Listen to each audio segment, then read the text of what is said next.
Hey everybody, it's Shadowstar and Crystal here to discuss the 21st episode of Arrow Season 1, The Undertaking. That being the title name, let's get into, well, the flashback plot, which isn't an island flashback. I think it's one of the few times we have a flashback that's not an island. Which means it's not exactly 5 years ago. I mean, to be fair, sometimes the flashbacks aren't exactly 5 years ago, but getting to that, this entire episode mostly focuses on setting up the last two episodes, finally giving us a flashback devoted to setting up the Undertaking, as well as what happens shortly before the boat trip. Yeah, we learn that it was basically all of it was Malcolm's idea. It's not really a team effort, and they even, Moira has logic and even says, well, why are you doing this when you're atoning for one murder by committing thousands? And, yeah, Robert explained his reason for hating the Glades, and his reason is not that good, like Moira said, so I don't understand. Well, I guess he wasn't really in it after that anyway. Exactly. And so that's why Malcolm had him killed, I guess. But this flashback...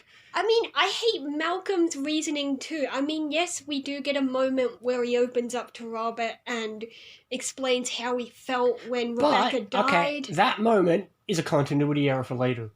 In that moment, Malcolm explains that the police came to his office. However, a later flashback will reveal that the police came to his house. So that's a continuity error. Close enough. But, speaking of amazing continuity, something I never noticed in this episode until rewatching, and this is why I love rewatching. Remember that bit where Robert starts talking about how he accidentally killed a guy?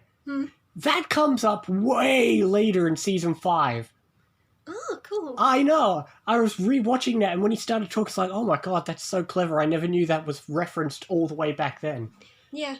But, yeah, the flashback... I guess we took a bit of a break because we had last episodes was a bit of a cliffhanger, and I guess it'll pick up next time for the last two episodes, but I guess they're extending the cliffhanger by focusing on something else. But, yeah, I enjoyed the flashbacks because that's the thing, a lot of times, whenever they have flashbacks that aren't island, it never feels like filler because it's all necessary backstory that feels like it's boosting the main plot. Yeah. I still hate that... I hate Malcolm's reasoning for all this. Like, yeah, there's one bad guy in the Glades that killed your wife, but everybody in the Glades did not kill her. Yeah, I know. You don't get revenge by killing everybody. I guess, but... I mean, people have used that mentality plenty of times before, but yeah, it is... I mean, that's the point. It's faulty logic. That's why he's a villain. Yeah, I guess. But, well, I suppose... That's about it for the flashback. I mean, they have a little scene showing what happens right before the boat. And I suppose it also reminds that I just realized that bit of payback here. That guy at the end who tells Malcolm to blow up the boat is the same guy who ends up getting killed later on when they want to get out and Moira throws him under the bus. So you know what? Moira got payback in my book. I didn't notice that, but yeah, that's clever. But yeah, it was a nice scene, but like you said, it just makes, every time they show Laurel and Oliver together, it just makes Oliver feel like such an idiot for you know, cheating on her multiple times with different people. But everybody... I mean, he does feel bad about it. Like we saw last episode when he kissed Shadow, he then said... there's someone and it's so complicated, but I can't do this. Even though he's already slept with other people. But, yeah, I mean, like I said, at least we've got something to talk about with the flashbacks. Because last time it's just, okay, he trains, done. So I always enjoy when it's a flashback. Not always. I don't care for the Diggle-centric flashbacks. We get 1 or 2 episodes for those. Oh, yeah. But this was a good one. Speaking of which, we had a bit of aftermath of... Diggle not wanting to help them for a bit. Yeah, but at least it wasn't big drama. That's the thing. I remember later Diggle conflicts get way worse, but this one was fine. It's just, okay, he's not in the episode much, then he fixes everything at the end. The end. Yeah.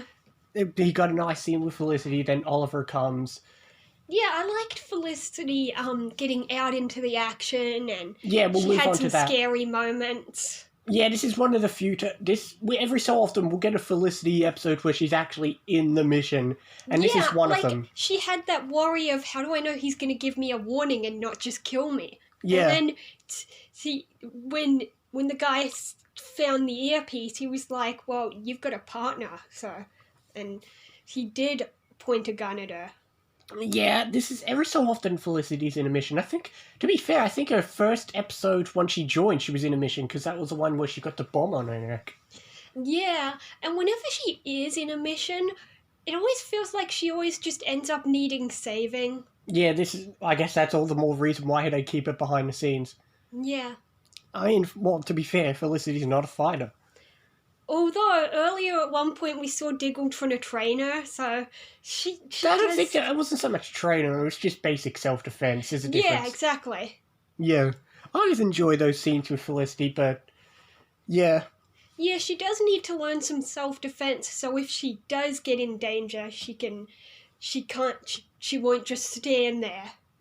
yeah. Getting into I suppose moving on from that Felicity, it draws into the main plot, which basically the main plot pretty much either is getting back Walter and then pretty much setting up the last two episodes with talking about the Undertaking. I mean, we had flashbacks, but in the present,